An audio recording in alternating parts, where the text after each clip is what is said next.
Welcome to Mind Tricks Radio, where we'll explore contemporary topics in psychology through interviewing creative and innovative thinkers in the field. I'm your host, Dr. Aaron Kaplan. Thanks for tuning in.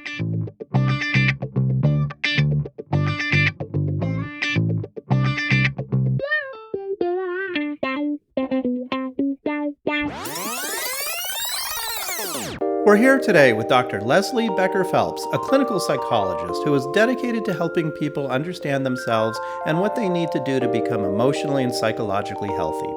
She has authored Bouncing Back from Rejection and Insecure in Love, and she has a Psychology Today blog called Making Change. She also has a YouTube channel. She treats individuals and couples in her clinical practice located in New Jersey. She is on the medical staff of Robert Wood Johnson University Hospital, Somerset in Somerville, New Jersey.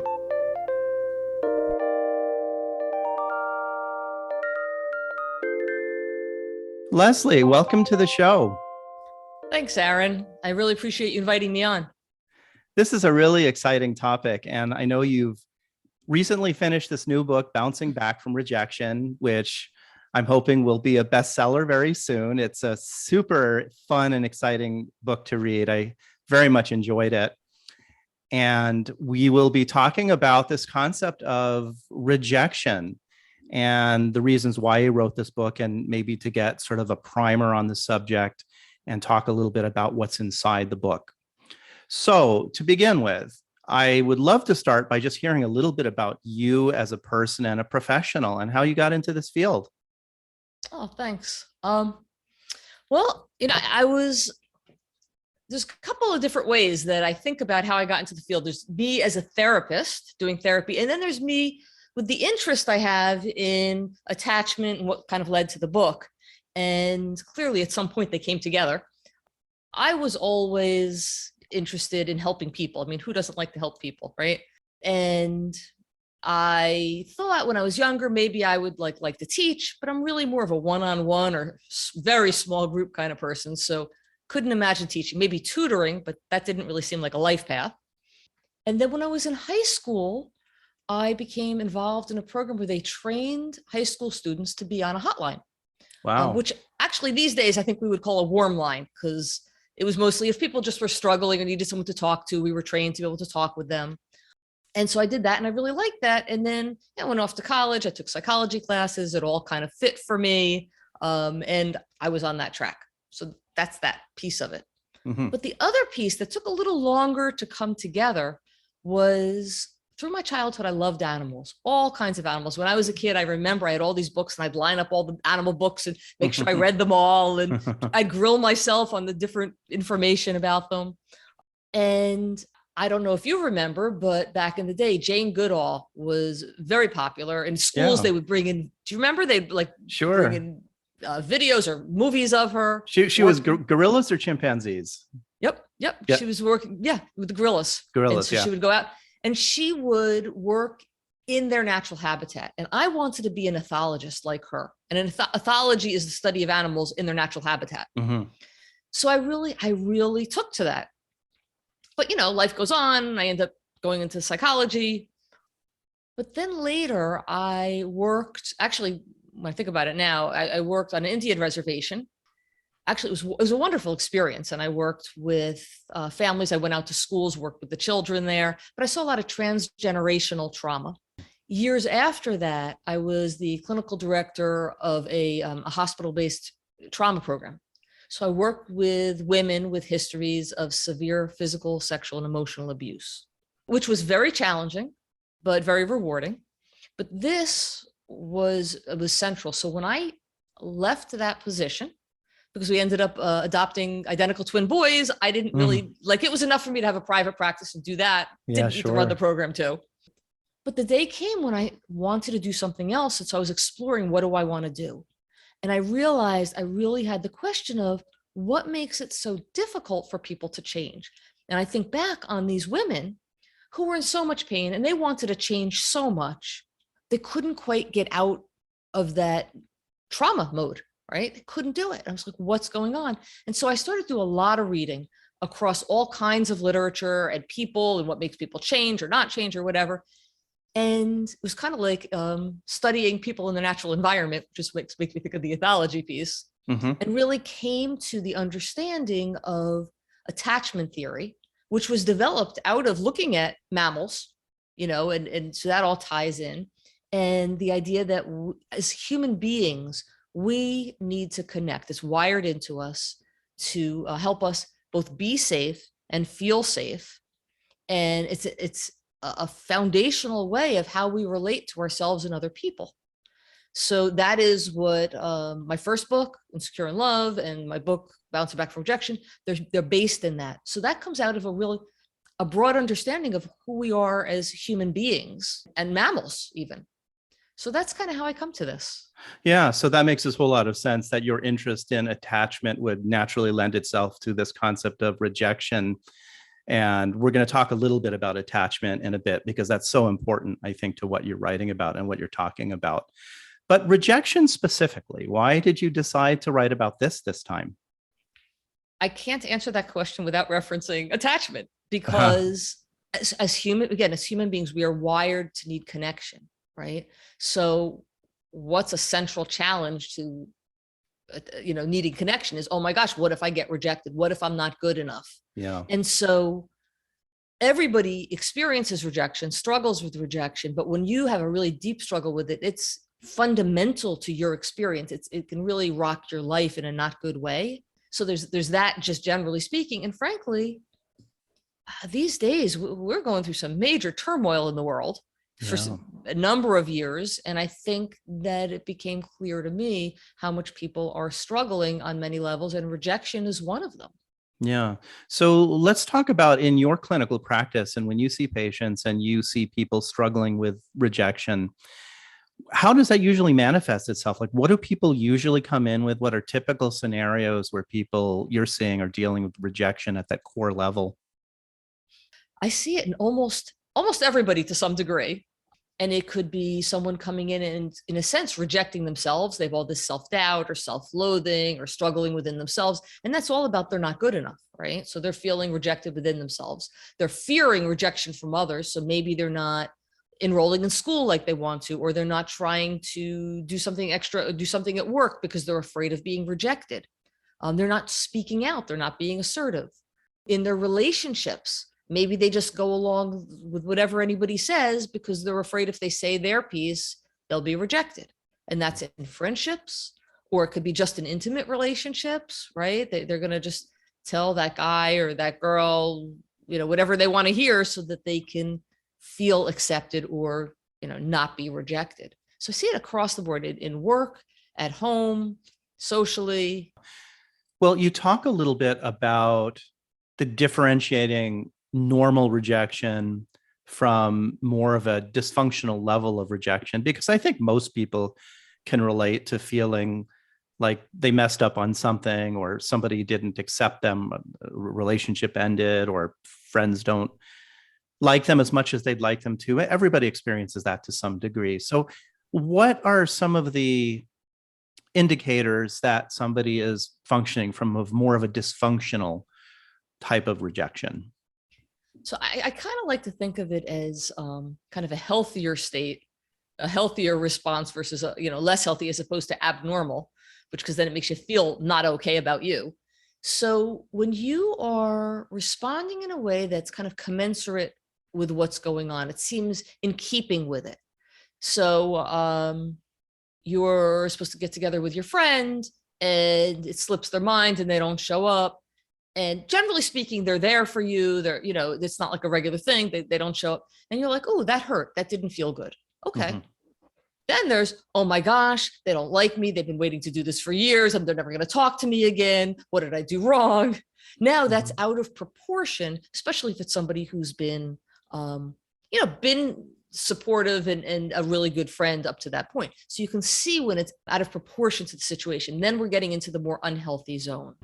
Some ways that you see that are just kind of exaggerating, having an exaggerated response, or maybe you're just very guarded against it. You're always looking, you realize you're always like looking for when somebody's going to let you down or reject you, that kind of thing.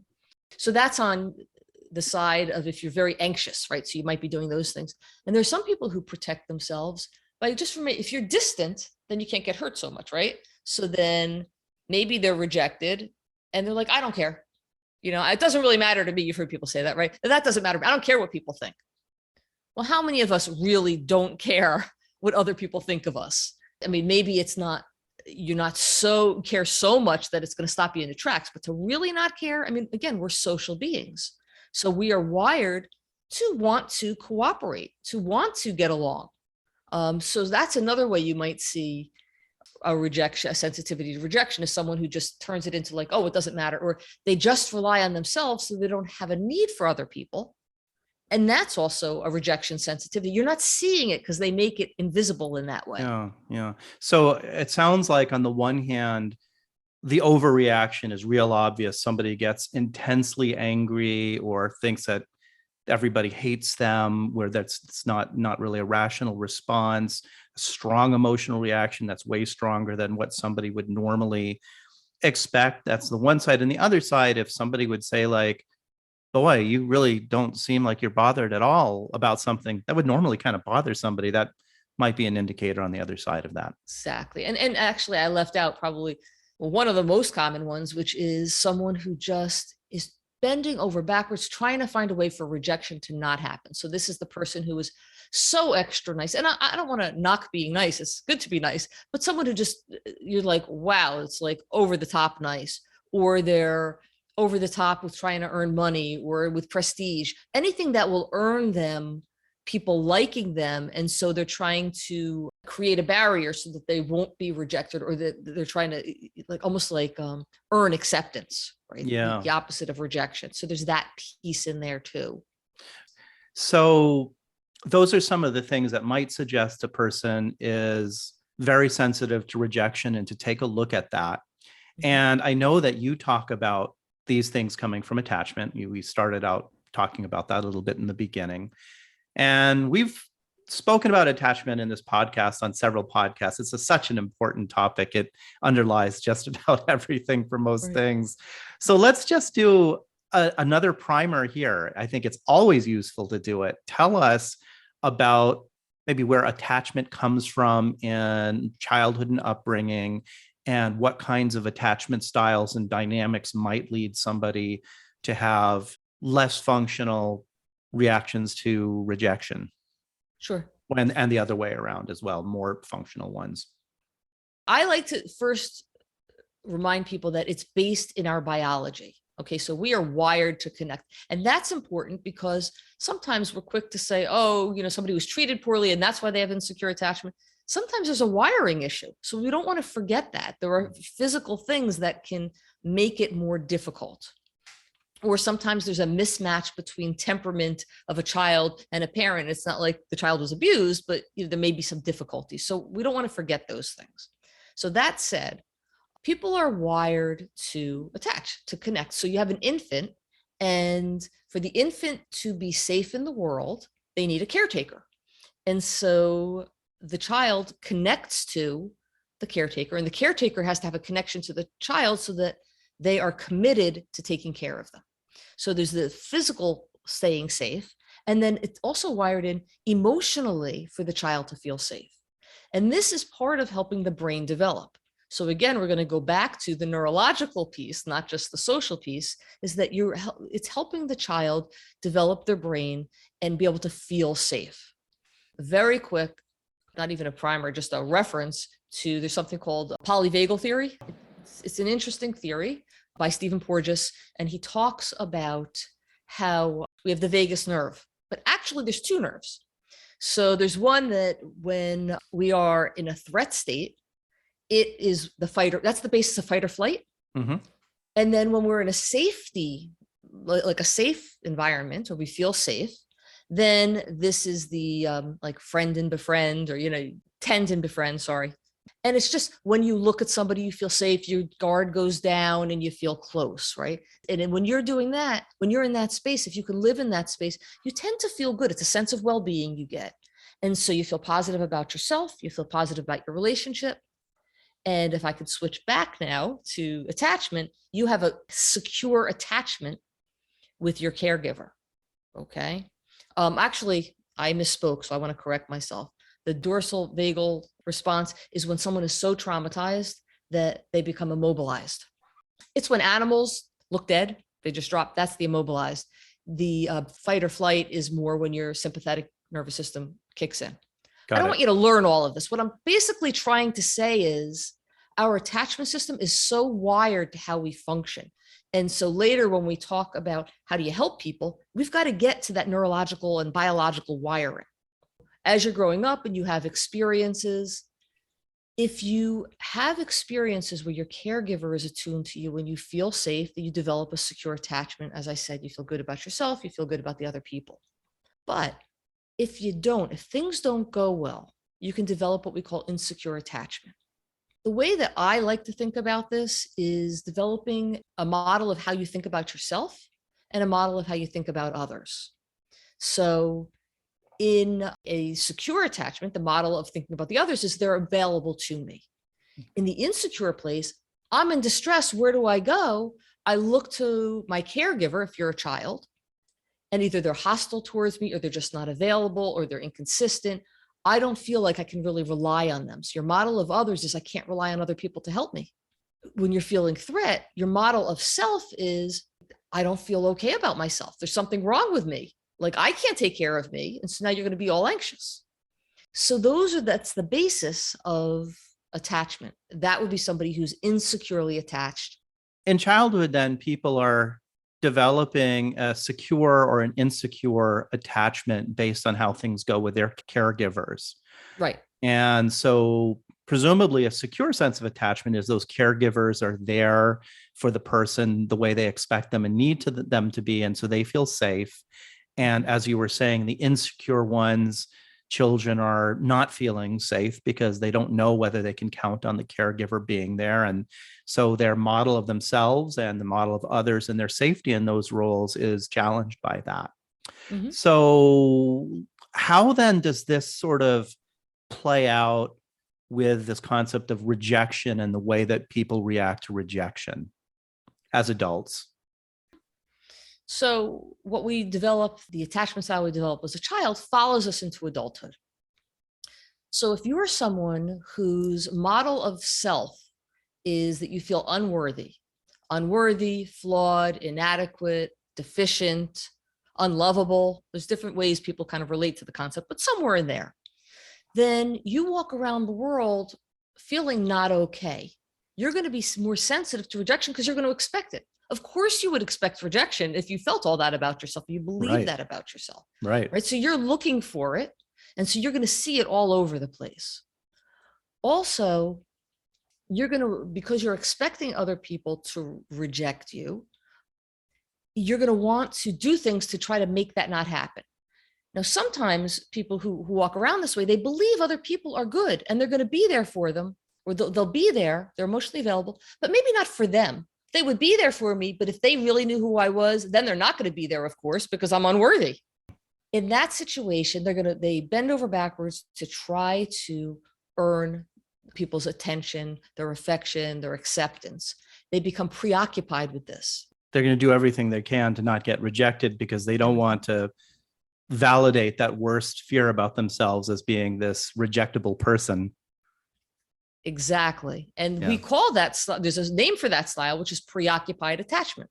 It's an anxious attachment style, and they're preoccupied with getting the acceptance and caring. And so for them, you can see how they would be particularly sensitive to rejection, both rejection from the other people, but also they're constantly rejecting themselves. It's kind of baked in. Yeah. So there's a fear of being rejected while you're in the relationships, and that will lead to behaviors that does everything that the person can to try not to get rejected. As you said, achieving as much as you can, giving as much as you can, not speaking up.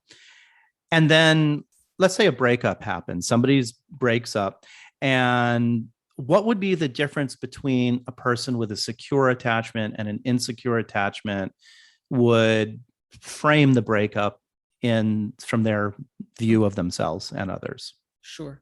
I will give you 3 versions: 1 healthy version, secure attachment version, and 2 insecure attachment versions. Great.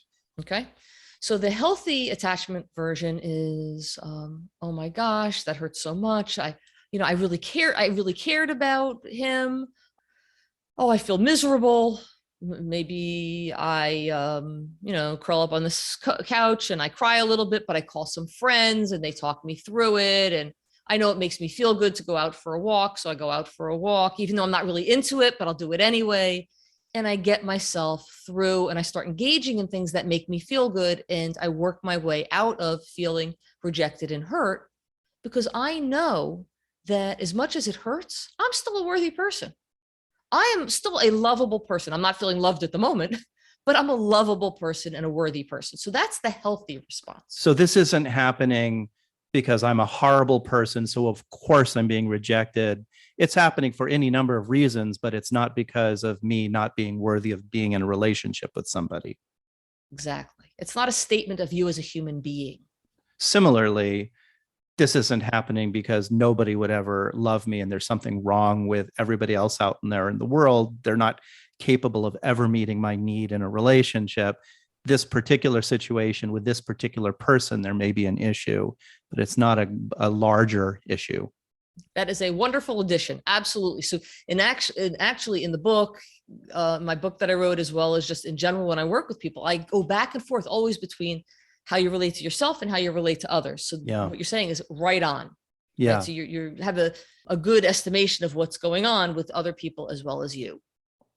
All right. How about this insecure ones? Okay. So we have the anxious response.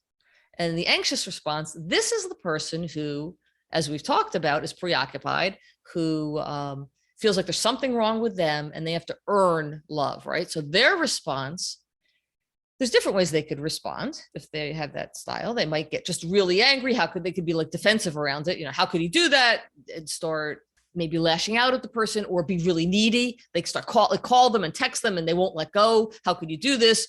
We can make this work, those kinds of things. But they keep protesting against, which by the way is a term in attachment theory, protesting. They're protesting against the rejection. Because there's all kinds of ways they'll protest, or it totally doesn't work. Then they collapse into themselves. Woe is me. I am miserable. I knew it. I'm a horrible human being. And they really take a nosedive into depression. And they don't really want to talk to anyone, or if they talk to their friends, they don't believe anybody that they're okay as a person. Yeah. Because look, that was proof. I'm rejected. That's because I'm not okay. Right. So they kind of dive into that. They're not able to grab onto something that helps them work their way out of it, or they will eventually, but it takes a long time because they lose the sense of themselves as being okay, or they never really had it. Perhaps they feel like it's a statement about them as a human being. So that's one of the insecure attachment responses. Yeah. I think there's a lot of us can relate to that. And very importantly, all of this is not like an on off, yes, no. So you may have some trouble, but have healthy ways to work yourself out. Right. Well, and what you're talking about is very common to see in a therapy office. One that you may see less often in the therapy office, but is nonetheless out there is, as we talked about before, the person who is more avoidant, or dismissing, is, I didn't really like them anyway. It wasn't really a big deal.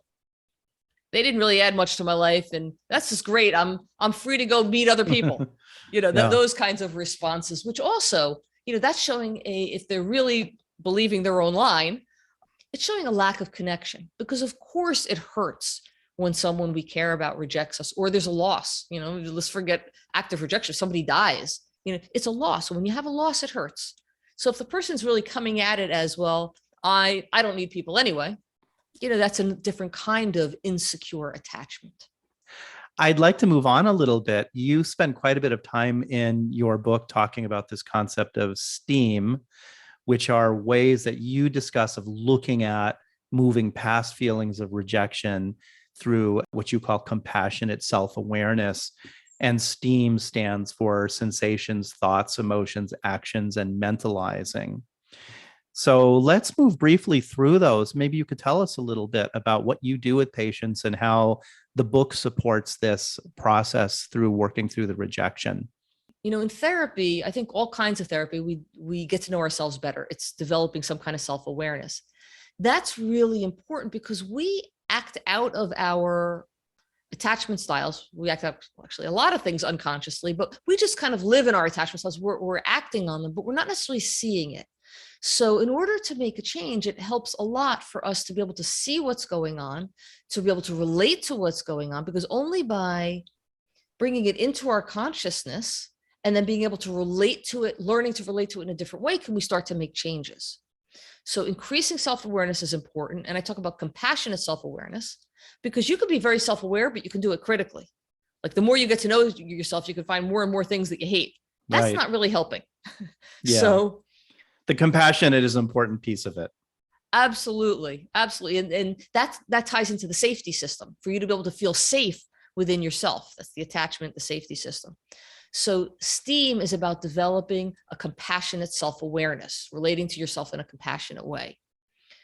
And I use STEAM because to say to be self-aware is kind of a vague thing. Like, what does that mean? Like, in what ways? And the more specific we could be, then the richer narrative we can develop for ourselves, the more deeply we can understand ourselves. And the more deeply we can understand ourselves, the more empathy we can have and the more compassion. So all of that said, the S in STEAM is for sensations. And again, this ties into what I was trying to explain very briefly earlier, which is that attachment is biologically wired in. It is based in our brain, in our biology, and so it's based in our bodies. And becoming self-aware, then it's very important to become more aware of our physical sensations, not just our thoughts. And a lot of sometimes we can have thoughts and they're so totally separate from our physical experience that that's not helpful. So we want to get to know our physical experience, that's sensations. That's where you ask yourself, what do I sense or what do I physically feel in my body? So is the point of this becoming more aware that I am feeling rejected? I just can't put words to it. I don't really understand what's going on. So understanding that I'm having these physical sensations inside me is an indication that something's going on. So I need to start with that.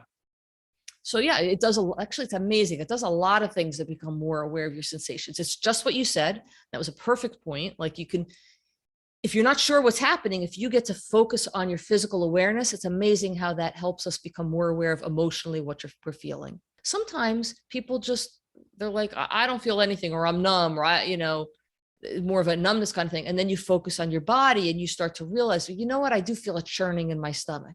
Okay, now we can start to focus on that. Also, if somebody is really upset and they're all over the place, when you focus on your body, it helps you feel less. It's kind of strange, almost paradoxical. It makes you feel less all over the place because it gives you a place to focus in a physical way. Sometimes for people, it's a portal into other levels of their experience or other domains of experience. So how about thoughts?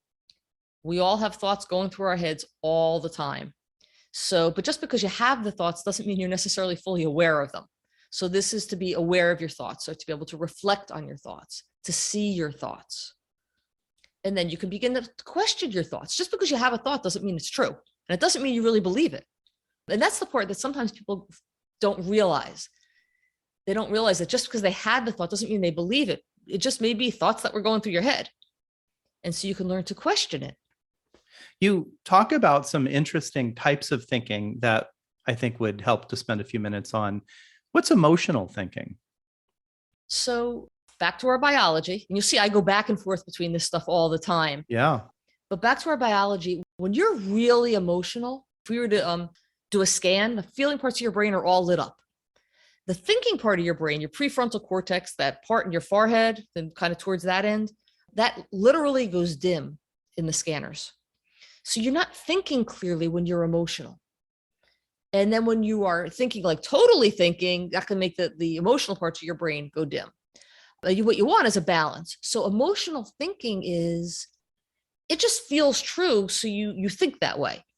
A very common thing I will work with my patients on is, just because it feels true doesn't mean it is true. So you can feel like, I feel like he broke up with me because I'm a horrible person. Okay, that's how you feel. That's your emotional thinking, right? Do you believe it? If you step back and you look at it, do you believe it? Well, I mean, I know that he's really cared about me, but he got this great job and he's moving halfway around the world. And it's really about that, not that I'm a horrible person, but it really feels true. So I think he really hates me. And then we can be like, okay, just because it feels true doesn't mean it is true. And we help by becoming more aware of your emotional thinking, you can start to separate out the emotions from the thinking part, or the more objective kind of thinking. I would guess another example of that is somebody's feeling guilty for some reason, and they're using the feeling of guilt to validate that what they think they did to feel guilty about must be true because I'm feeling this way. So it must be true that I'm guilty if I'm feeling guilty.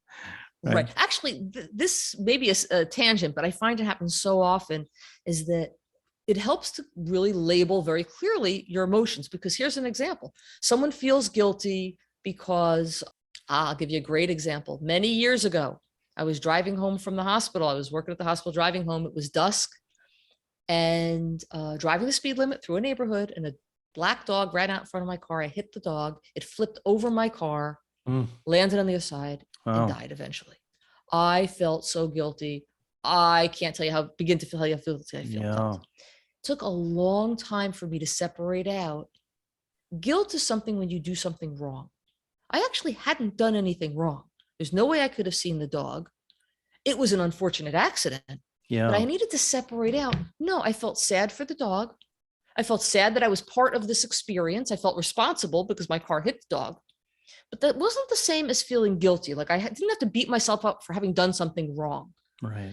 And that happens, I think, frequently. People say they feel guilty when in fact what they're feeling is sympathy for the other person, or they feel they're aware of their responsibility in something, but they didn't do something wrong. Yeah. So this gets to our being able to really look at what are my feelings and what are my thoughts and how do those relate? Right. That's in the E part of STEAM, right? The labeling and understanding emotions. I think that's so important what you're saying, that people can feel all sorts of emotions, but the way that they're labeling them matters. And I don't, in my practice, I conjured up a term I use often. You'll probably laugh at me, but I call it a mixed mood state. What I try to get people to see is that one can feel more than one feeling at the same time, but we don't typically think about that, right, Leslie? That, okay, I'm feeling sad and angry and guilty and shame all at the same time. No, we just usually feel overwhelmed. That's the way we label it. And it's very hard to pick it apart. So I just think that what you're talking about is such an important piece of the therapeutic process. What you were talking about right now is huge. When I work with my patients, I say, what are you feeling? And then they tell me what they're thinking. And I say, no, what are you feeling?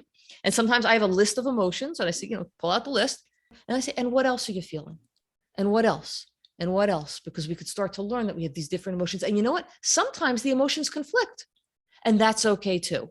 Yes, right? You can have sort of opposing emotions at the same time. Right. Yeah. And that's okay. It's all fair game. So for people to learn that, I think could be very helpful, because it can get you out of your confusion. Again, the richer an understanding you have of your experience, the less confused or angry you might be with yourself, because you understand better. Yeah. Leslie, how does this concept of secondary emotions play into this discussion about emotions? It's a really good question. And this is part of also, and I'm sure your mixed mood state, which I think is, that's perfect.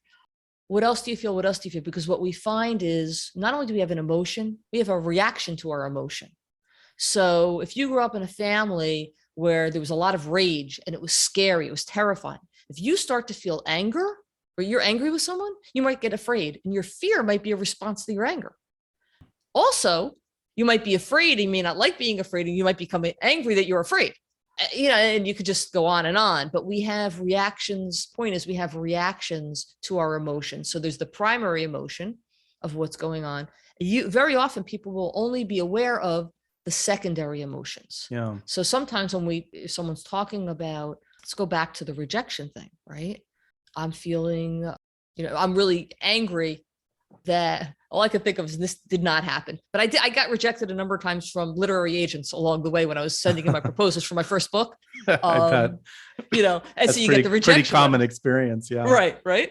This is not really my mode, but it's the example I can come up with in my head. It would be like, if I got angry, like, how could they do that? I'm such a great writer. And really, as I think about it, not only just feeling angry, but like, ooh, that hurt. Like I felt not good enough. Right. So that would be a common that would be like an everyday example. Yeah, well, I think the one with anger is sort of the easiest and most obvious one, right? Because typically it's some kind of a vulnerable emotion that people don't like feeling. It's Well, it's vulnerable. It's Right. scary. And so the anger gets projected out towards somebody else, and it's not focused inward on the ways that I feel horrible as a person.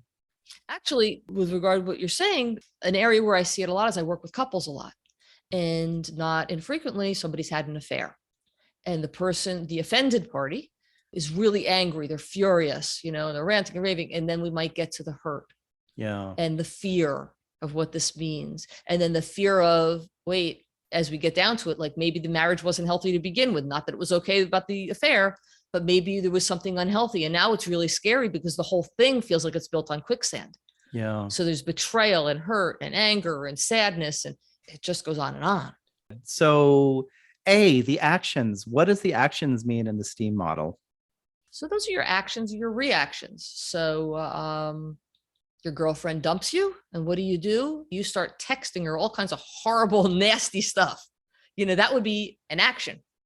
Or you're afraid of getting rejected, so you start texting her, where are you? When are you going to be back? When are we meeting up? I thought you were supposed to, whatever. Or you start calling her, those kinds of things. Those are actions and reactions. You're afraid that you're going to get fired from your job, right? Big rejection, especially the more invested you are in what it means to you personally. So if next thing you know, you're working extra hard, or you're getting this extra project done, or those are some actions or reactions. So those are kind of dysfunctional actions or reactions that you're talking about that are common ones. I know in your book, you talk a bit about exercise and the things people can do to be more mindful of the kinds of actions that they would want to do in those kinds of situations. So what would be a couple of examples of that? If you, instead of doing the text bombing, the lashing out, the types of behaviors that are probably not that helpful for them. Sometimes when people come into therapy, if they could just do the basics of taking care of themselves, it's amazing how much would go better in life. And what does that mean? That means sleeping well. Gosh, the amount of problems that would be solved if people had good night's sleep. Yeah. It's amazing. Sleep is really underrated. It is so underrated. Yeah. I will say that I had my one experience of my one session cure. I work a lot. One of the areas I work in is perinatal mood and anxiety disorders, like postpartum depression. So I had a woman come in and she was a wreck, and I did a history. I'm like, she's a pretty solid person. She has a secure attachment. She was a wreck. I'm like, here's what I want you to do. I want you to go home. I want you to tell your husband that your doctor has ordered you to get some sleep. I don't care what happens. They got to take care of it. You have to get some sleep. And then you're going to call me in a week. I don't even want you to come back. I just want you to call me. And she called me in a week. She's like, I feel so good. Everything's wonderful, because she just hadn't been sleeping, which is pretty common for new mothers, but really common. Yeah. Really common. And a lot of times it's complicated by other factors, but with her, she had everything in place. She had people helping. She just wasn't getting the sleep. So sleep. Exercise. Our bodies are made to move. We need to move. And a lot of times with people, if they have a negative reaction to exercise, I don't talk about exercise. I talk about movement. You got to get moving. Go for a walk, just move. So, exercise, sleep, eating healthy, because let's face it, if you're living on sugar, you have periods of energy, but it's going to dip. Your energy level is going to dip. Or, if you're not eating, people who only eat dinner, it's amazing how they get cranky during the day, So there are those kinds of things. Also, for many of us, our lives are so busy and so filled, and I am guilty of that, running all the time, that if we don't create space to just calm ourselves, calm our bodies, right? Have the experience of being calmer, that we can get caught up physiologically in that churning, and that you may just feel anxious all the time, or just not healthy, or frankly, it's not healthy for your body starts to hurt.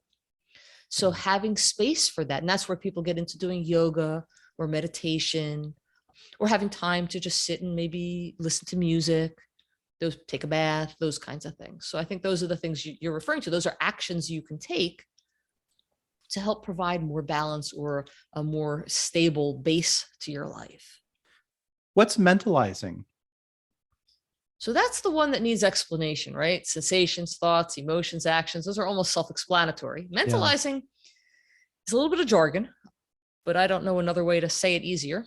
And what it is when you can really get where someone is coming from, then you understand their actions. When I say get it, I mean, you understand it from your in your mind, like you can think about it and you understand it, but also from your heart, you can relate to what they're saying. So you can mentalize someone else. So when, yeah, you're sitting with friends, say, and you're at dinner and they're looking at their phones, right? There's a common one. But let's say it's someone who doesn't usually look at her phone and she's looking at her phone, and you happen to know that her child is homesick. And so what you're thinking is, oh, I bet you she's looking to see if little Sally's going to be okay. And then emotionally, you can imagine what it's like to be concerned about your child, right? So you really get her, you're mentalizing her. Okay, so that's mentalizing someone else. Mentalizing yourself, people don't even realize how little they do that. That means getting where you're coming from. So sometimes we only look at our behaviors. And I'll give you an example. I was working with a woman who would have a lot of friends, but she was talking about how in recent months, she'd get texts, she wasn't responding, phone calls, she wasn't calling anybody, she wasn't reaching out to anybody. Boy, I must not really like being social. I guess I don't really want to have friends anymore. And so we start exploring what's going on inside. And in fact, what was going on was there was a lot happening. She was feeling vulnerable and she was afraid of being rejected. She was afraid her friends would think she was being ridiculous or they'd get angry with her. And so she was pulling back because of the fear, not because she didn't want to have friends. And so as we explored that, she was able to understand herself. And she went from being angry with herself, like, what's my problem, to like, oh my gosh, okay, I can understand that. Of course I'm doing that if I'm afraid of getting hurt. And so that's the mentalizing. And the mentalizing opens us up to having empathy, to having compassion, to be able to approach ourselves in a more supportive way and to approach others in a more supportive way. So that allows for us to have a more secure attachment style, a more secure in relation to ourselves, as well as feeling more secure in relation to others, because we're able to think of what's happening inside of them, not just reacting to the actions. Also, mentalizing, it's important. You're taking the whole person into account and the situation into account. So I just want to give you an alternate way of thinking. I've worked with women who have been in abusive relationships. And unfortunately, many years ago, I remember a woman coming in and she said, yeah, and my boyfriend, he was strangling me. He really could have killed me. I'm like, oh my gosh. She said, but you know what? It was just because he loves me so much. I mean, I know he just couldn't control it because he loved. So she's so busy trying to have empathy for him. She's losing track of the situation. So mentalizing isn't losing yourself in the other person. Right. It's like really seeing the picture. Like, okay, Right. I understand where he's coming from, but I can also see that that's unhealthy. And that's mentalizing myself. I see that I'm putting myself in a dangerous situation. And so that, you need to have that too. So it's not just losing yourself in the other people. Yeah, no, I got it. I think it makes perfect sense. This is all coming back to this concept of rejection. And so if you're able to see why a person might be acting or behaving the way they are, and also look at understanding the way you're acting and behaving the way you are, you can take it outside of yourself and try to maybe be a little bit more objective about what's happening in these relationships with yourself and with other people. And obviously that, these extreme examples of somebody who's being abusive, like, get away from that person. That's not something you need to figure out. That's something you need to get away from. Exactly. But the empathy, the self and other empathy, I think makes perfect sense. And that's the piece where with overcoming rejection sensitivity, it's not that you're just understanding in your head, because you can understand all kinds of things in your head and not just get yourself to change. But if you can understand it in your head and also have empathy for your experience, now you can be supportive of a person. And a good example of that, because sometimes it's hard for people to get, is if you have a child and your child, say, failed a test and they're all upset and the teacher's going to hate them, they're going to think they're stupid and how horrible this is. It probably would not work to say, get over yourself. Your teacher's still going to like you and you'll do better next time. You sit down, sidle up to your child. I know it really hurts. It's hard. You studied so hard. It's okay. And you let them cry a little, but you know what? You are a good student. I know it doesn't feel like it. And then you kind of help support them out of it, but not before you can help really so that your child feels like you get them. Because even if you just try to be positive, you're like, you know what, but you're a really good student. You just kind of messed up today. They're still going to feel like, yeah, but you don't understand. Yeah. And so we need to learn, just like if you can imagine doing that with your child or a good friend, if you don't have a child, if you just have a good friend, how you would support your friend, to learn to do that with yourself, not just correct yourself. Like, I get why I feel this way. I get it. I have some empathy. I can have some compassion for how I'm feeling. And I can also help myself out, give myself a hand out of this. Leslie, this has been a super interesting conversation. I've really enjoyed hearing your thoughts about rejection, sensitivity, and attachment, and then going through the STEAM model. I'm wondering if there's any final words that you have for us about bouncing back for rejection or on this subject that you'd like to leave us with. It's just my thoughts of sometimes when you're sensitive, particularly sensitive to rejection, it can feel overwhelming. And just to know that you can get through it. You can confront it, especially with compassionate self-awareness. You can be caring towards yourself. Just walk yourself through so you can get through it. You can move forward and you can get to a place where you feel better about you and happier within you, and in whatever areas where you're struggling with rejection. That's an important message. Wonderful. Thank you. Yes. And there's all sorts of great ways to confront and think about that in your book. So I encourage anybody to take a look at this if they're interested in learning more about the model and how to understand and relate to this rejection concept more. So thank you for that. Thanks. And Aaron, thanks so much for having me on. This is fun. I really enjoy talking with you. So it's been fun. Likewise, it's been a pleasure having you.